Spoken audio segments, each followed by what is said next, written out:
What's up, everybody? Showtime is Blazer King with King's Critiques. We're here for Slam 300. Apparently, the Demon King has a birthday party coming, so she wants her family to come by and enjoy it with her, especially her sister, who she really, really cares for. But that said, the last episode we had some interesting parts. You know, we had what the hell was in the first half? I forgot what. Honestly, I won't even lie. Apparently, what happened to Sandra was like just filled up my memory on what happened last episode more. Right. They met that Pharaoh spirit chick. Right. Yeah, she was also quite something, huh? That whole episode was very interesting. But, as usual, if you're watching this show or interested in what the show has to offer and you haven't watched it yet, well, don't forget to hang out, listen in, have conversations in the comment section down below. It's highly encouraged because between me and possible other people, we could have a good old chat down there. We're here now, so please, like I said, if you're not going to have a conversation, at least let the whole video run through, let me get the watch time, because that's highly appreciated, as would be a like button and subscribing. And that said, let's get into it. Okay? Just the word fluffy is not where I expected that to go. Okay, but like, Alcara, the alcoholic elf. Just random call from the Demon King. She's like, oh god, who and what now? She's the Demon King. She can do what she wants. Oh, she wants to go harass her sister and, be a nuisance? She has the right to do that if she has no diplomatic shit to do. And even if she does, she'll pass it off on Beelzebub. Sandra just digging a hole over to peek up Pecora's skirt. That probably would be a very awkward thing to see the first time you like dig over there. Just like, oh, hello. Okay, but in her case specifically, I guess that does make a good gift. Of course she is. She's a plant. Of course she's sold out so fast for some soil. Uh, why would a ghost want to curse? You know what? Never mind. Yes, they do. Does look kind of cool though. Okay, that's kind of awesome though. Okay, is Pecora just a dungeon master now? Like, hey, you're my party. Here's all these cool, awesome, magical items. It's like, why do we need these? We rarely fight anybody, especially not to that level. Please do not. Well, at least those aren't technically dangerous. Oh, Pog. Of course she is. No, see, most people you wouldn't expect those gifts from. Pecora? Yeah, no, that's totally right up her alley, honestly. Like, this Demon King is adorable, but fucking devious as hell. Well, now that you mention it, I see. So not everybody's invited. She just wants Azusa there. You get the special seat in her birthday party, and she's probably about to make a big affair about it. Oh shit. The Glow 6. About to be an idol performance from Pecora. That'd be kind of awkward, but also expected. I was kidding! Enough fighting. For one, possible thumbnail image. Need that, of course. For two, when I said, an idol performance, I was fucking joking. Like, I didn't actually think that would. Okay. I wasn't bad, mind you, but I did not think that was actually where that was going. Oh no! She's not gonna bring Azusa down there, is she? Yep. She is exactly going to do that. Oh, you poor child, you don't realize. Oh, okay. Bill's doing it with her is at least, like, not as traumatizing to Azusa. Now, and Beals, on the other hand, it seems like she is not too convinced on it. But at least she looks great. Oh, we don't even get to hear Beals' performance with her? Lame. Yeah, I'm sure that's what it was. Just like, okay, time to go back to bed, Grandma.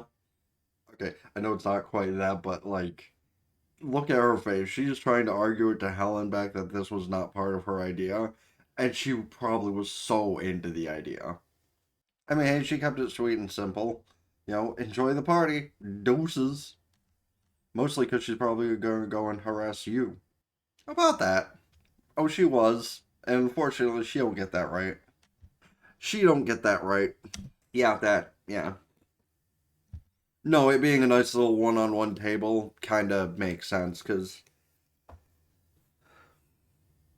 like, honestly, the one part of the show that's the craziest part is that several of them refer to Azusa as her sister, and yet they would also probably just as likely take her to bed. She did say that. Hey, yo. Is she sure that's a good thing to say? Because, like, there's a lot of things where that could go even worse, but in this case, it's not going to go much better, honestly. They just keep raising the stakes just to see how much she can get away with. Okay. Now, like, I understand that's probably Hamburg covered in that shroom sauce and stuff, but it just kind of looks like, you plopped animal food on a plate and then threw some mini mushrooms on it. Also, I was expecting something weird to come from it. Yes, I imagine there's something that she wants. A little rock, paper, scissors. She didn't put those mushrooms in there, did she? She drugged Azusa. Now, granted, it's probably not for any completely fucked up reason, because it's probably those mushrooms. But, come on. Really? Really, Pecora? Really? Okay, like, I was expecting it to turn her into a kid, not a cone. But, like, the fox thing is fine. Adorable, honestly. Okay, but, like, hold on, I need that as a possible thumbnail, too. There we go. See, two potentially good thumbnails. Because, like, Azusa in fox form, that's some good thumbnail material. Okay, but you probably could have, like, asked her to do that and she wouldn't have minded. You need to drug her like that. Okay, but, like, at least it didn't do anything weirder, okay? Like, being from the human realm, you've probably seen some things where that could have gone a lot worse. Isn't that convenient? Okay, but to be fair, would that really be a bad thing? I mean, some of the town folk might look at her weird, but I'm pretty sure everyone in the family would kind of just, like, have a similar reaction of how adorable it is. Honestly, the kids might, like, enjoy it. Hulkara, too. Just don't let her get drunk. See, even she knows how they'd feel. See, okay, other than Hulkara. She's imagining none of them would even give a shit. And, well, Hulkara's being Hulkara and thinking weird shit, but. And hey, listen, here's a statement that a lot of people give in these situations. I'm not a furry, but. Because, hey, listen, the human hybrids are fine. Like, that's not breaking too close into that territory. You know? There's plenty of animal-like creatures in anime that are not full-on furries. Take Delta from Shadow. Oh, that reminds me, I gotta play Shadow Garden before I leave to do stuff today because I forgot to do it before going to bed like a dummy. See, that's how the brain works. Anyway, yeah, ears and tail are fine. Of course they were, and they're dying. Even though they have ears and a tail too, but, you know. Okay, how high that thing's raising up the skirt might be a different story, but. Oh, you think she doesn't know already? Interesting clothing that they gave her to make the tail work, but hey, why not? Also, I will continue to say, though, Pecora's an anomaly. Oh no. She's considering other effects of these fox mushrooms, and that cannot go anywhere good. I don't know what that is either. It looks like it'd be weirdly delicious, though. Well, apparently those mushrooms did something else for her, and now she wants something specific. Even Pecora doesn't know. That depends on who you're talking to. Like, there's like a handful of, I don't know if it's religion, but there's definitely people who believe in fox deities. So technically, they are. This is your fault, Pecora. Okay, well, not knowing what tofu is honestly is based as hell because the only people who know what tofu are either people that know the meme or are very weird and have no taste buds. And she's gone. You did it. Damn. Just slamming in there without any sort of recourse. Just surprising the hell out of one of the Wyvern twins. Yeah, she doesn't even know what it is. Yeah, Azusa doesn't even know what the fuck she's talking about, so how is she supposed to tell somebody else what it is? Like, that's the worst part. Like, imagine like having something just enter your brain randomly where you know what the dish is, but you don't know what it is, so you can't really help anybody try to get it for you. Don't they have computers down there? I could swear they have computers for their business work, so couldn't they just like look it up? Yeah, but if the fox form isn't going away for like 5 days, she's gonna have this craving for a while, and that's no good. I mean, granted, at least she hasn't like thrown Pecora through a window yet. Like, you know, I'm gonna use a probably not 100% accurate thing, but it's probably close enough to say at least she wasn't thrown out the window like a pregnant woman craving. To where if she doesn't get it in the first 10 minutes, she just goes into war mode and someone gets thrown out a window or something. No, obviously this isn't 100% accurate, and I have no personal knowledge of it. But based on the horror stories I've heard about pregnancy cravings, it's probably not too far off. She's just busting in everywhere now, even in important demon meetings. Meanwhile, this gets back to Pecora, and she's like, huh, maybe I shouldn't have done this. Oh my god. See, here's the thing. While she's been infected because of the Demon King and now has a weird craving, that probably has not deterred her strength any, so this is not going to go well. That's cool.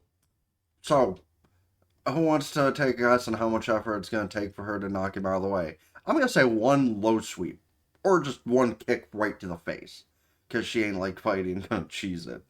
Yeah, that sounds about right. You two look like Yu-Gi-Oh monsters.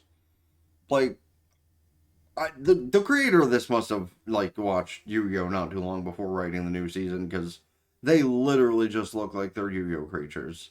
And like there was back in episode 3 where they literally just ripped off dual monsters, so like uh yes, if you did, it'd stop her.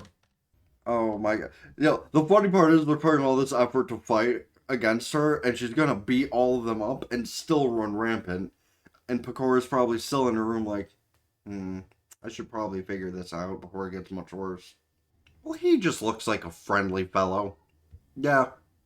Yeah. The third of the Four Lords. How's that bat thing one of the Four Lords? That just seems like a minor enemy. And all of this is because Pecora drugged her, basically. So, like, who really is to blame for what's happening? I'd say Pecora. Really, Beals? Really? She's not wrong. And she will punch Beals right in the titty if she needs to. Oh, she actually got the upper hand on Azusa. That's a shock. But if you were just gonna feed her what she was looking for, why didn't you just offer her passively instead of needing to put her in a chokehold? Okay, but that's kind of adorable, though. Oh, that's it. That's what I want. I mean, like, if it works, it works. I hope Beals holds Pecora responsible because it is her fault. And it's also kind of the Wyvern sisters' faults for, like, doing what they were asked. No, but, like, the immediate look of annoyance from Beals. And Pecora gives zero fucks. Okay, you say that, but you know how strong Azusa is. So, like, Azusa did nothing wrong. Her body did what it did on its own. No, actually, Beals probably also finds it really adorable. Ah, no, this is the thumbnail image because Happy Pride. All of them. Hey, at least that's not so bad. You got 4 hot women to enjoy your fluffy tail. And yes, I'm including Pecora in that because, like, let's be frank. She's kind of hot. Like, in a weird way, but, like, during certain frames, she does look pretty good. No, but that's still, like, funny. All that happened specifically because Picard just couldn't leave well enough alone. Okay, no, but like I could totally see them have invited the bunny girl to do that kind of shit. Like high key. Man, it's already 12:20. I guess I shouldn't have slept in so late. Oh well. Anyway. that was interesting though. Like I didn't quite expect that to be where it was going with her turning Azusa into a fox person, but she was adorable. And like that image near the end of the episode, great thumbnail material given one how the show is. Because listen, despite the connections that are like put out there, like low key, it's kind of a Yuri show anyway. Because I mean, have a good handful of shipping potential. So I guess I'll say once more without the given instance. Give it a happy Pride Month, because, like, despite the irony of Men's Mental Health Month and Pride Month being in the same month, and yes, that is ironic, it's, like, still enjoyable for me to be able to, like, push out my Yuri agenda and continue enjoying the things I enjoy. Am I still going to try to do my best to have a whole season of something binge so I can write a proper script and give it to you by the end of the month? Yeah, I'm gonna do my best in that, but for now, at least we have a handful of things that, give the spirit of Yuri within it, as well as potentially other things here and there. That said, let me know your thoughts on the show, the season, the episode, whatever, in the comment section down below, as per usual. Because that was definitely not where I saw that going, and the entire castle being destroyed, 100% Pecora's fault. Also, let me know of any of those shows, movies, etc. I should check out this season, next season, or in general. Please don't forget to hit the like button, subscribe to the review channel, the description down. This is the review channel, the gaming channel, the description down below. Ring both bells like Facebook, follow Twitter, Blue Sky, keep updated with things. TikTok, Patreon, get the full unedited visuals and audio of the stuff I upload here. Go follow Twitch, subscribe for benefits, can do so Twitch Prime for free. That helps me out immensely for the temporary, but subscribing to the red platform does for the long term. And it's also highly appreciated if you go over to Patreon because, well, for the times when it is YouTube's fault, like I thought it was yesterday, Patreon is a great place to get around the dickery. As well as on the Twitch side, I do a lot of my shiny hunting, gotcha grinding, and I do want to start doing anime related stuff over there as well. But I have been kind of getting suggestions that maybe I should start a kick. So leave your thoughts. Should I start a kick so I can start reviewing anime live? That being said, it's been the Blazer King with King's Critiques. Now, Tata for now. Peace.